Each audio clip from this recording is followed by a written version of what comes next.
అందరికీ నమస్తే. Welcome back to rainbow home cooking.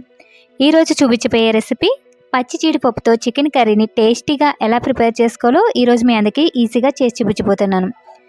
సమ్మర్లో ఎక్కువగా ఈ పచ్చి జీడిపప్పు దొరుకుతూ ఉంటుంది కదా, దీంతో చికెన్ కానీ మటన్ కానీ కర్రీ చేసుకుంటే టేస్ట్ చాలా బాగుంటుంది. ఈరోజు అయితే చికెన్తో ఈ పచ్చి జీడిపప్పు కర్రీ ఎలా తయారు చేసుకోవాలో ఈజీగా చేసి చూపిస్తాను. టేస్ట్ అయితే చాలా చాలా బాగుంటుంది.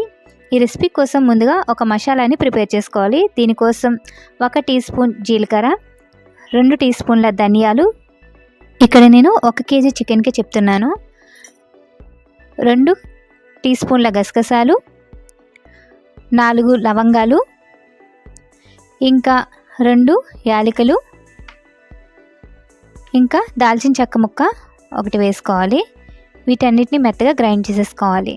ఇలా అప్పటికప్పుడు చేసుకున్న మసాలా యాడ్ చేసుకుంటే ఈ కర్రీ టేస్ట్ చాలా బాగుంటుంది. ఈ మసాలాను ప్రిపేర్ చేసుకుని పక్కన పెట్టేసుకోవాలి. కర్రీకి సరిపడినంత ఆయిల్ వేసుకోవాలి. తర్వాత కట్ చేసుకున్న ఆనియన్ 1 కప్పు వరకు వేసుకున్నాను. దీనిలో కట్ చేసుకున్న గ్రీన్ చిల్లీస్ కూడా వేసుకుని ఫ్రై చేసుకోవాలి. ఆనియన్ కొంచెం ఫ్రై అవుతూ ఉండగానే కొన్ని కర్రీ లీవ్స్ని కూడా వేసుకోవాలి. ఆనియన్ ఫ్రై అయిన తర్వాత దీనిలో 1 టీ స్పూన్ అల్లం వెల్లుల్లి పేస్ట్ వేసుకోవాలి. అల్లం వెల్లుల్లి పేస్ట్ వేసుకుని ఫ్రై చేసుకున్న తర్వాత చికెన్ని యాడ్ చేసేసుకోవాలి. చికెన్ వేసుకున్న తర్వాత లో ఫ్లేమ్ మీద ఒకసారి ఫ్రై చేసుకుని ఈ విధంగా మూత పెట్టుకుని ఉంచుకోవాలి. చికెన్ ఫ్రై అయిన తర్వాత 1/2 టీ స్పూన్ పసుపు, ఇంకా 3 టీ స్పూన్స్ వరకు కారం, ముందుగా మనం గ్రైండ్ చేసి పెట్టుకున్న మసాలాని వేసేసుకోవాలి. టేస్ట్ సరిపడినంత సాల్ట్ ఇంకా మసాలా కూడా యాడ్ చేసేసుకోవాలి. దీనిలో ఇంకేమీ యాడ్ చేసుకునే అవసరం లేదు, ఈ మసాలా వేసుకుంటే సరిపోతుంది. అన్నీ వేసుకున్న తర్వాత ఒకసారి బాగా కలిపేసుకుని 1 గ్లాస్ వాటర్ని యాడ్ చేసుకోవాలి.